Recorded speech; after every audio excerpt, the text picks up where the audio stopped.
মাইয়া সাত্তারের মা আমার পোলারে এই গ্রামের সবাই চেনে, আপনারাও চিনবেন। আমি মানুষটা লেখাপড়া না জানলে কি হইব, আমার পোলারে মেলা দূর পর্যন্ত লেখাপড়া করাইছি। আমার বাপের যেমন জাল ছিল আমারও জাল। ভাবছিলাম পোলারে বিয়া দিয়া মেলা টাকার জিনিস নিব, যেমন ধরো খাট, ফ্রিজ, হুন্ডা। কিন্তু ওই যে আছে আমার পোলা, মৌলবি লাগে চলে, ওদের যুক্তিতে আমাকে কিছুই লইবারে দিল না। কইলো মা গো, তুমি যদি যৌতুক লও তোমার বউ তোমার কোনো কথা শুনবো না।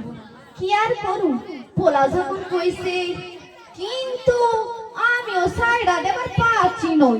বাড়ির সব কাজ ওই মাইয়ারে দিয়া করাই, আর ওই মাইয়া খাইটা খাইটা মরে, আর আমি ঠ্যাঙের উপর ঠ্যাং তুলে বসে থাকি। যাই দেখাসি যাই আজ কার সংসার ভাঙন যায় আর কার সংসারে আগুন লাগানো যায়।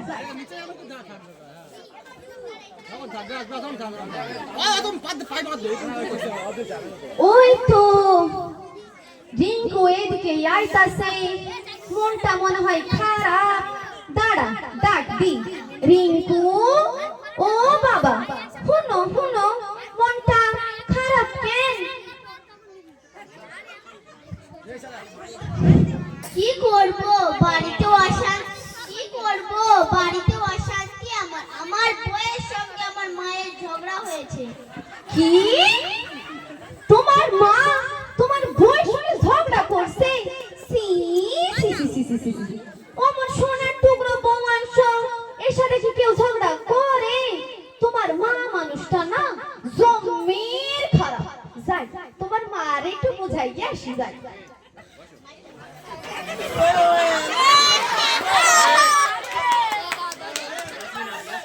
ওই তো রিঙ্কুর মা পুকুর পাড়ে বৈশা বৈশা কান্তাছে। যাই কাঁচা গায়ে মানে সেটা দিয়ে আসি। বউ ও বউ, তুমি কাঁদতেছো কেন? কি হয়েছে? কি আর করবো বোন, আমার বলা বউয়ের কথা শুনে আমার সাথে ঝগড়া করেছে। আমার আদরের বলা আমার সাথে একটাও কথা কইল না। কি তোমার পোলার বউ তোমার সঙ্গে ঝগড়া করছে? সি সি সি সি সি সি সি, তোমার কি তোমার পোলার বউ তোমার সঙ্গে ঝগড়া করছে? এখনকার পোলারা না ও মনি খালি বউয়ের আসল ধরে ঘুরে। তুমি কি না করছো তোমার পোলাটারে লইগা? মাথায় রাখো না, পিঁপড়া খাইবা বলে মাটিতে রাখো না, ও কোনে খাইবা। ভুল কইছি, থাক দাও, সমস্যা নাই। তুমি কি না করছো তোমার পোলাটারে লইগা? আর তোমার পোলা তোমার সাথে এই করলো? কালে কালে কত কি আর দেখুন, কলিকাল কলিকাল। যাই বাড়ি যাই। এখন তো বাড়ি গেল তো চলবো না, রিঙ্কুর বউয়ের কাছে যাইতে হইবে। যাই কাঁচা গায়ে মানে সিটা দিয়ে আসি।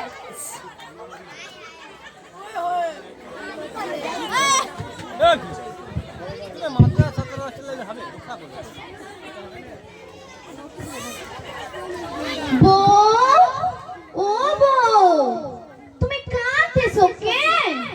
কি হয়েছে? বুঝি বুঝি তোমার শাশুড়ি তোমার সঙ্গে ঝগড়া করছে। তোমার শাশুড়ি মানুষটা না জমির খারাপ।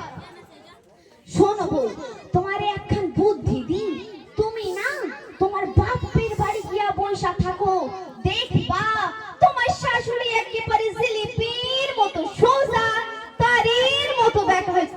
ভুল কইছি, থাক গা, সমস্যা নাই, নিজের খাইয়া তোমাকে কত ভালো বুদ্ধি দিনু। আমার পোলাটা না অনেক দিন থেকে কইতাছে মক্তবে তালিমে যাইতে, যাই নাই, যাই কইরা আসি।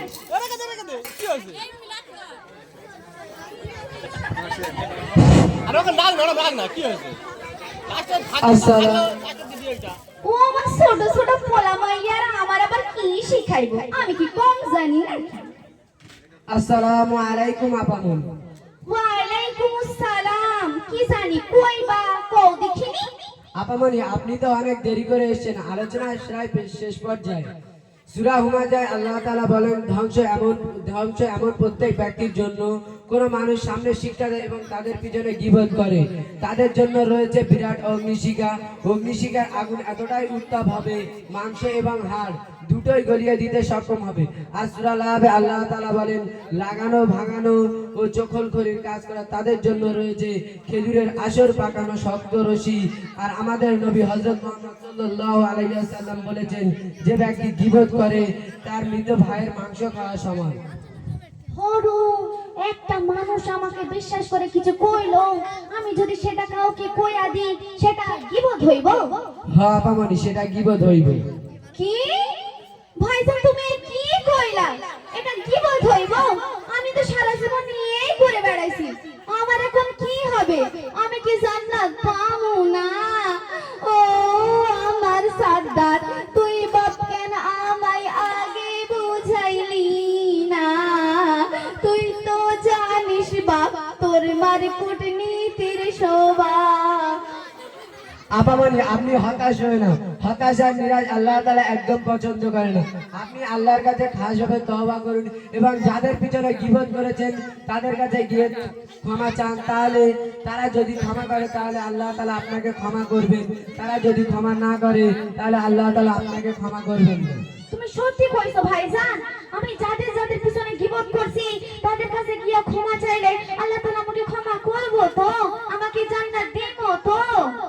হ্যাঁ বাবানি, আল্লাহ তাআলা আপনাকে জান্নাত দেবে ঠিকই, কিন্তু আমাদের মুসলমানদের কাজ 5 ওয়াক্ত নামাজ পড়া, রমজান মাসে রোজা রাখা এবং সকলের সঙ্গে ভালো ব্যবহার করা, কারোর পিছনে গীবত না করা। এই ছোট্ট ছোট্ট কাজগুলি করতে পারলে জাহান্নামের আগুন এবং পৃথিবীর নানান আযাব থেকে আমরা রক্ষা পাবো। ঠিক আছে ভাইজান, আমি এখনই বাড়ি যাইয়া যাদের যাদের পিছনে গীবত করছি ক্ষমা চেয়ে নেব। ঠিক আছে ভাইজান, আমি এখন বাড়ি যাই এবং আমি নিয়মিত মক্তবে তালিম নেব। আসসালামু আলাইকুম ওয়া রাহমাতুল্লাহি ওয়া বারাকাতুহু। আপনারা সকলে 5 ওয়াক্ত নামাজ পড়বেন, গীবত করবেন না এবং সহি শুদ্ধভাবে কুরআন শেখাতে খাপুর দিনিয়াত মুনাজ্জামে মক্তবে ভর্তি করে দেবেন। সকলে বলে ইনশাআল্লাহ।